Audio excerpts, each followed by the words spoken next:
بسم اللہ الرحمن الرحیم۔ برادران اسلام، پیش خدمت ہے ایک تمثیلی سبق آموز واقعہ۔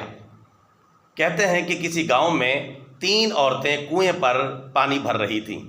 اتنے میں ان میں سے ایک عورت کا بیٹا آیا تو اس عورت نے اپنے بیٹے کا تعارف یوں کروایا کہ میرا یہ بیٹا فلاں فلاں انگلش میڈیم سکول میں پڑھ رہا ہے۔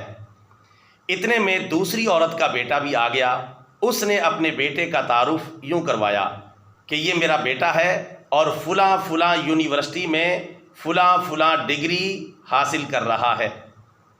اتنے میں تیسری عورت کا بیٹا بھی آ گیا، اس نے آتے ہی اپنی ماں کو سلام کیا اور اپنی ماں کا جو پانی کا گھڑا تھا اسے اٹھایا اور اپنے سر پہ رکھا، دوسرے ہاتھ سے اپنی ماں کے ہاتھ سے پانی کی بالٹی لے کر اپنے ہاتھ میں اٹھائی اور اپنے گھر کی طرف اپنی امی کو مخاطب کر کے یہ کہہ کر چل پڑا کہ چلو امی گھر چلتے ہیں۔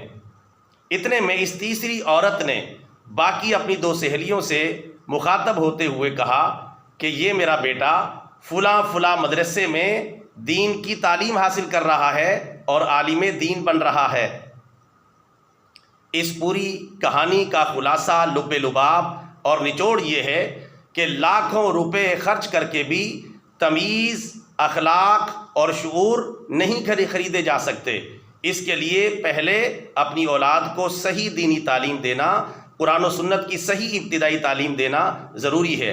اگر ڈائریکٹ آپ اپنے بچوں کو بے مقصد دنیاوی تعلیم پر لگا دیں گے اور ان کی ابتدائی یہاں سے کریں گے، الف انار، بے بکری، کاف کتا، را رچ، donkey monkey, C A T cat, cat مانا بلی، R A T rat, rat مانا چوہا، اور ایلیفنٹ مانا ہاتھی، امبریلا مانا چھتری، اور ایپل مانا سیب، ان باتوں پہ شروع میں لگا دیں گے، انہیں اللہ اور اس کے رسول کا صحیح تعارف نہیں کروائیں گے اور قرآن و سنت کی بنیادی تعلیم انہیں نہیں دلوائیں گے تو ان کے اندر کبھی بھی صحیح تمیز، اخلاق اور شعور اور علم نہیں آ سکتا۔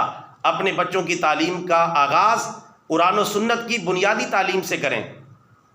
الف سے اللہ پڑھائیں، با سے بسم اللہ پڑھائیں اور کاف سے قرآن پڑھائیں۔ مطلب یہ کہ پہلے صحیح بنیادی اسلامی تعلیم دلوائیں، اس کے بعد اگر ضرورت ہو تو پھر دنیاوی تعلیم کی طرف آگے بڑھیں۔ اس کہانی کو سنانے کا مقصد یہ ہے کہ آپ بھی اس کہانی کو اپنی اولاد پر اس طرح اپلائی کریں کہ پہلے اپنی اولاد کو صحیح دین کی تعلیم دلوائیں، اس کے بعد ہی اگر ضرورت ہو تو ان کی دنیاوی تعلیم کا فیصلہ کریں۔ اللہ تعالی ہم سب کو عقل سلیم عطا فرمائے، آمین ثم آمین۔